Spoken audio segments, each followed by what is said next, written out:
going on, everybody? I want to try something a little different today. I'm going to do a longer video. I want to show more of the full aspect of what I'm doing instead of doing short little snidbits and whatnot. So this is a knife I'm working on here. This is a ball bearing canister Damascus, and I got a custom segmented scale handle here from a good friend of mine, Chaz, over Why Not Knives. So you can see I just roughed everything in, just sanded them kind of smooth, got the bevels in kind of like I want to. So this time what I'm going to do is I'm going to take it over. I'm going to go ahead and peen the pins just a little bit, just enough to lock them in place. Then we'll bring it back over here and we'll get to sanding. All right, here we go. All right, if y'all watched my other video on the pins and all, someone asked a question why I do it and why using the rounded side. Basically, here's an overview. So these pins are flat, and basically all I'm doing is creating a mechanical lock between the pin and the scale to hold it on. I'm using a modern epoxy, which most modern epoxies, you really don't need that extra grip. This just adds one extra level of security to hold these scales in there in case the glue ever fails. I use the rounded side so I can have a nice disbursement of pressure, and it actually causes the pins to expand pretty easily. Whereas if I do it this way, I don't really know exactly how that pressure is going to transfer. So by using the rounded side, it's actually pretty accurate. Helps mushroom them out just enough. So I'm going to do a little bit on all three on this side, then I'm going to flip it over and do the other. And as you can tell, I'm not doing very hard hits, just light taps, and you can actually see it already starting to mushroom out. And if you can kind of see it here, you can just see it starting to mushroom it out and spread it out and make it expand a little bit. So that's all I'm really looking for, maybe just a little bit more, then I'll move to the next. You do have to be careful though, because especially on resin scales or stuff with honeycomb, where the bond between the individual pieces isn't exactly super strong, like this should be fine because it's wood. But you ever driven a nail too close to the edge of a piece of wood and whatnot, you can still split it. So you got to be careful because there's a lot of forces going in here that can actually cause you to split your handles, which I have done before, and you don't want to do that. So again, just rounding it off just a little bit, getting it to flare out ever so slightly, enough to make up any space that may or may not be there, and create this mechanical lock. So I got the one side done. Let's go to the next. Same thing, just a couple light taps, just enough to flare it out. I'm making sure that the pin on the opposite side is making contact with my anvil, so that way I'm not hitting down on the pin and hitting against the actual other side of the scale, because then that could either push the scale or push the pin through, or actually damage my scale and transferring the pressure to the scale rather than the pin. That's pressure between the two, squishing between my anvil and my hammer, is actually what's getting the rolled effect and making it squish. So I want to make sure you keep an eye on that and make sure that's exactly what's happening. Alright, and just like that, 1, 2, 3 on both sides. They're mushroomed over. They are creating a mechanical lock between the tang of the knife and the scales themselves. So let's get to grinding. Alright, now I'm back at the belt sander.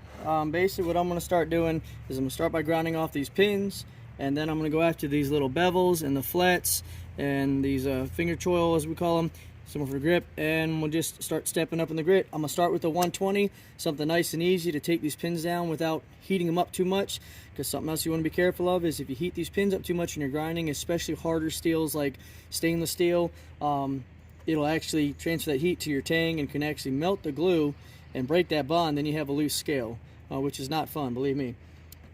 So the finer the grit, the higher the heat, because there's more contact between the belt and whatever you're grinding. So you got to keep that in mind, especially also hardwoods.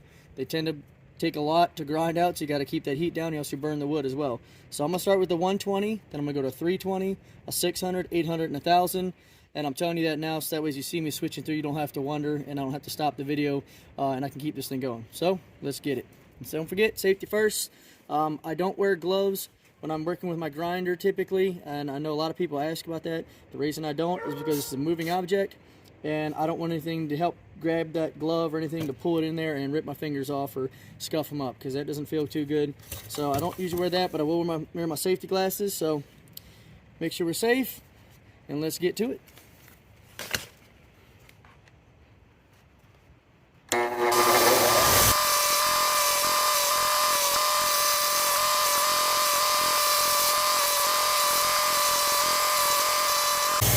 One thing to remember when you're doing this stuff, light pressure. Just like any other tool, Any senior person will tell you, let the tool do the work. You don't got to dig into here whether you're grinding steel or wood or whatever. Nice and easy, let the sander do the job it's supposed to. Get that belt in there like it's supposed to and take care of that job.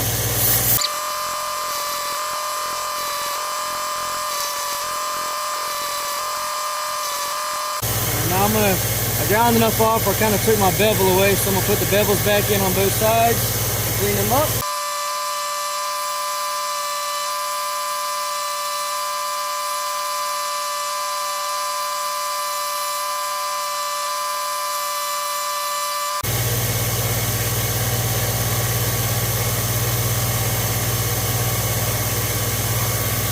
There we go. Got it nice and cleaned up. And what I'm going for is I want more of a kind of like a Japanese style finish. I didn't want to go for anything really rounded, so I'm just trying something new. So I'm making it so it's still comfortable in the hands, so taking away some of this meat. So that way when you go to hold it, it's got a nice roll in the bottom and it fits in your hand well without being sharp cornered.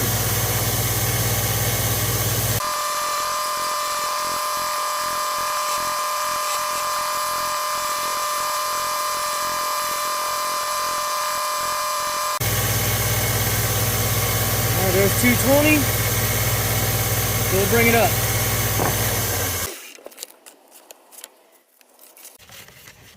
The nice thing about wood, especially good hardwood, you don't have to do as small of a steps like you do with metal. I mean, I could probably go to 600 and spend a little time on it and get just as good as a finish if I was to take in between.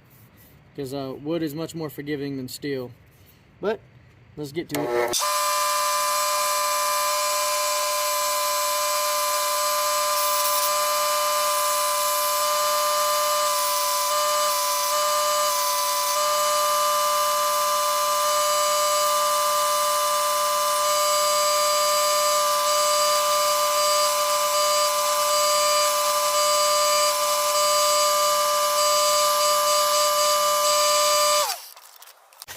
$600.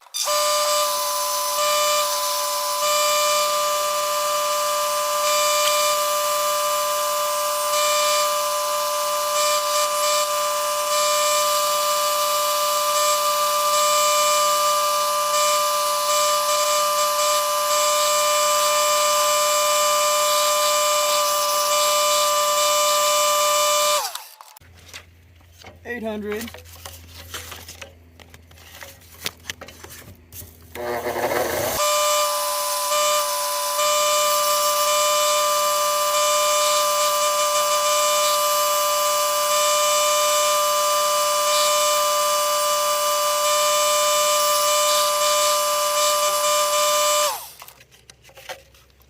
Finally, 1,000.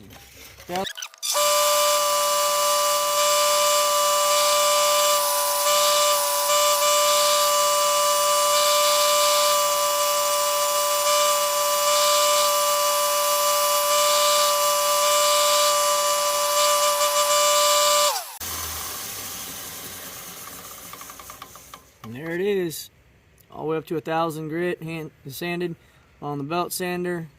Pretty good mirror on there. This is going to be re-etched here in a little bit once I get it cleaned up, but there she is, nice and smooth. I'll get some oil on her. I may do a little bit of sanding by hand just to get some of these scuff marks out from the, look like I got a little too hot, but other than that, she's good. So hopefully y'all learned something. Thanks for sticking around and watching the video. If you watch the whole thing, I appreciate it. Give me a like and a follow if you don't mind, and share it with somebody who might be interested. All right, stay sharp, y'all.